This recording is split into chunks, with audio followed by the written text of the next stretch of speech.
that's one thing, without that being, on the one hand, a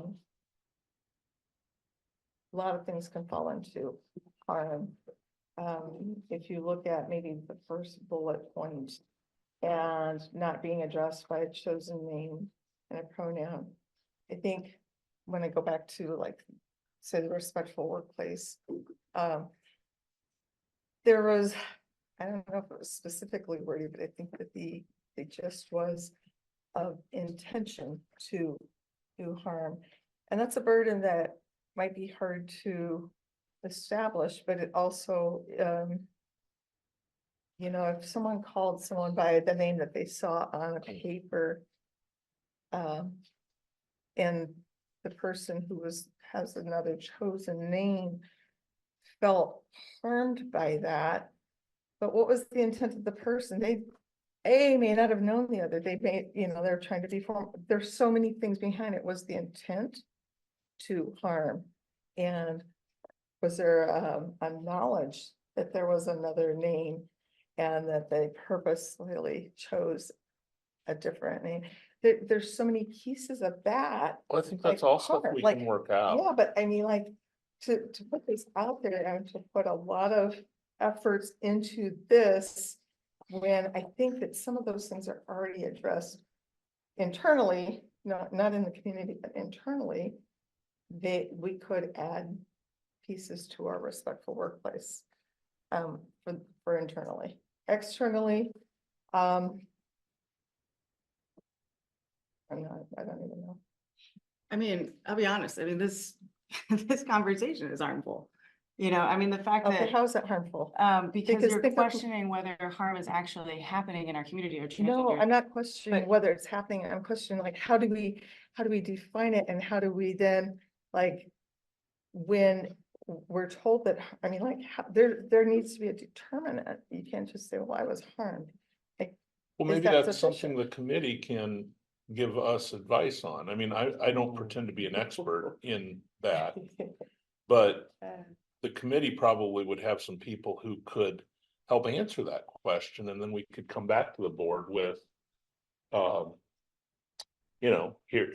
here is what is meant by that. And then if you don't like it, we could change the language, or adjust it however. I mean, I think we're talking about a working group. So and what I'm really getting at is, I don't think we have to answer everything here and now. I think the whole idea is that the group would help with this. I'll step in. We talking about a working group, you're talking about a committee. Who would be on this committee? It only identifies 2 supervisors and then asks. What 2 supervisors is that? That is, I suppose. That's up to us. Okay. I know you talk about transgender, and I have to talk about the Black people and the marginalized in my community. Why is it you're making this only for all this is about transgender people only? One subgroup. This, to me, it's really, this is not right. Black people in our community go through the same things. Marginalized, it's all kind of different things happening in our Black community. And I don't understand how this becomes the county's problem. I mean, we could, as far as all this is about transgender. You've singled out transgender from everybody else. Why? Because there's direct harm that's happening to the transgender community, and it does not preclude any subcommittee being created for the Black Americans in Johnson County. If you want to create that, let's create it. It's not to take away. It's in addition to. It's just shining a light on. It's taking that moment. It doesn't. It's not a scarcity mindset here. It's actually something that's just trying to focus. So if you want to create a subcommittee that's focused on Black Iowans in Johnson County, I fully would support that. This is amazing. After just in October, just for the past couple of years, even you, Rod, I'm so disappointed that we would sit here. And you're talking about people being harmed. Me personally, I was harmed. I serve on this board. Yeah, I was harmed. Yet, Rod, you said nothing. You stood up for nothing. Nobody did anything when we were called coons, the Black leaders in our community called coons and niggers. And you talked to me one-on-one and you told me how you felt. But for you to sit up and talk about a working group and a committee and people were being aimed at, targeted, we were targeted. And that absolutely would support creating a group that would investigate some of the ways in which we can do similar work. But I don't think, Yeah, I don't see any problem with that. oh, Rod, It shut up. wasn't, nobody, Please stop, But I- please stop, Rod, nobody said, please, please well, stop, no, I'm Rod. not gonna, I get. You need to, you I should get to- stop. Because I- what you're doing now and what I've seen in the past, you haven't done it. You didn't support us. We as Black people in this community, you did not. And you say Orville is your friend. And Orville was hurt by what happened. So we've experienced it. I've experienced harm myself.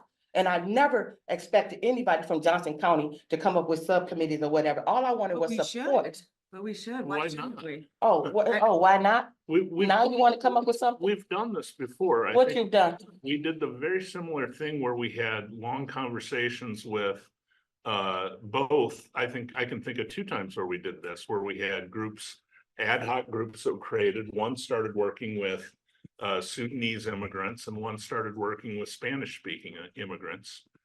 Held both at the Center for Worker Justice and came away with certain things that could become actionable, one of which turned into our community ID program. So it's not like everything that they talked about what became codified, but there was an idea that came out of it that you know, got some legs and turned into what I think is a good thing. So I guess I agree with you. I don't see why having one means you can't have 2. There's always more work to do. And so this is just asking for a focus. And if there was other groups that want to be created, I would love to be a part of that, to help support that. There's more harm in our community that we can certainly address. This is just simply asking for a focus and then outline some of the things that have been requested from the community.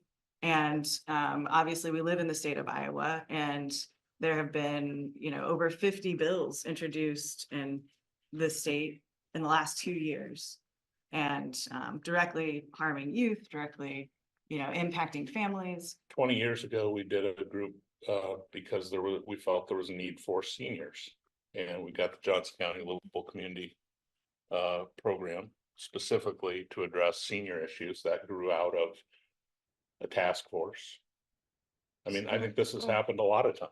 All right, so the intent here is to get this working group. This is also a working document with suggestions. Mhm. But by my very questioning of that we need to be maybe a little bit more specific or determine how you're saying I'm harming more by asking the question. No, I was saying And that I'm thinking, how am I harming just by asking a question the for clarity, for, how are we going to do that? Okay, so your comment was, well, that would be determined by the work group. Fine, but how, by my asking the question here, is that harmful? Well, I guess My intent is not to be harmful to you or to hurt anyone's feelings or to create more trauma in your lives. My question is, how do we decide? what is harm? Like somebody coming forth says, not what is harm, yeah, I mean, because that could be very broad. But what is harm, and do we have a burden of, for example, and the example I gave was regarding addressing a person with their name or their pronoun of choice. And that, if someone misnames someone, I mean, is there harm? Probably. Is there intent?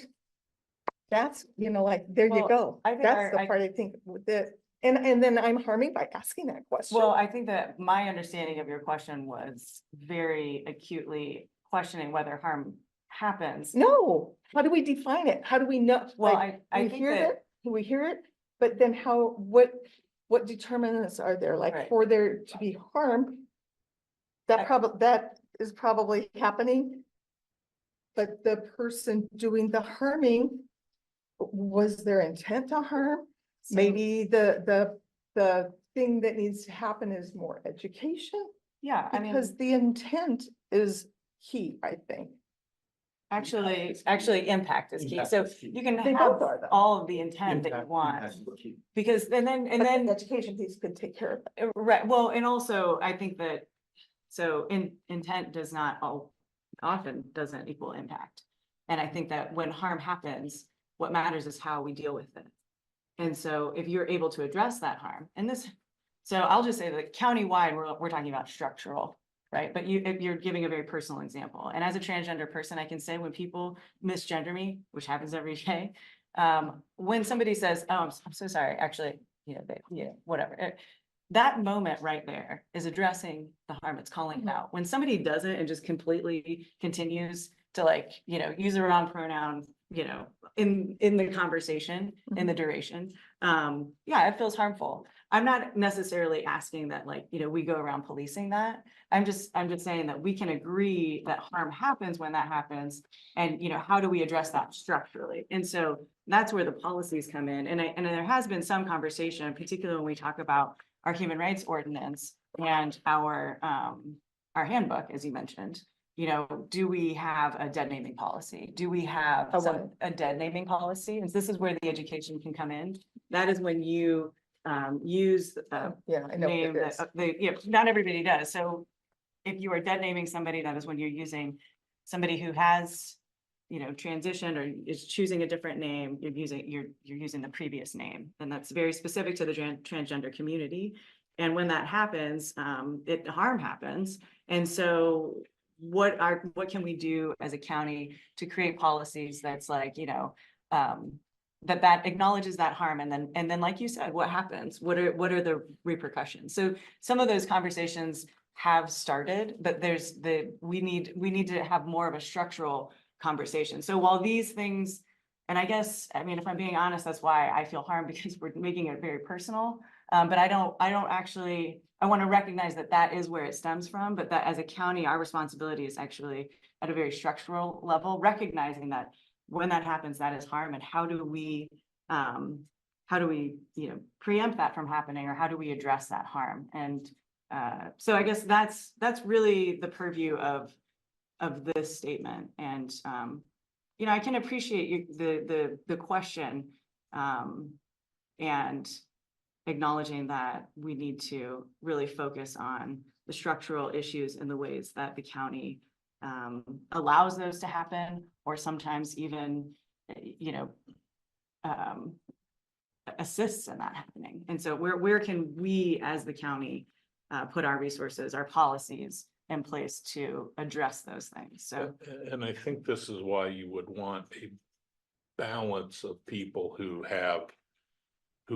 are county employees, and then people who are not, because there will be places where, for example, something with the school district where you say, well, we actually can't change that policy because that's a school district policy. And that's where education can take place both ways, I think. Now we may want to help in some other way on that topic, but I'm just picking that one as an example. So I guess in my way of thinking, Lisa, I think you're right. There's a million questions tied up in this statement, but I don't think we want to try to answer them today. I think we want to try to just say, do we want to appoint this committee or not? And then we'll have to figure out if we've got, county employees who are interested, and how many. We'll have to determine how big we want it to be, that sort of stuff. But yeah, and that's the other thing, is you've got 2 supervisors, and then invite the transgender community members, We probably have to keep it workable, right? I don't think you want 50 people on a committee, but you also probably don't want 5, so what's the magic number? I don't know, we can discuss. yeah.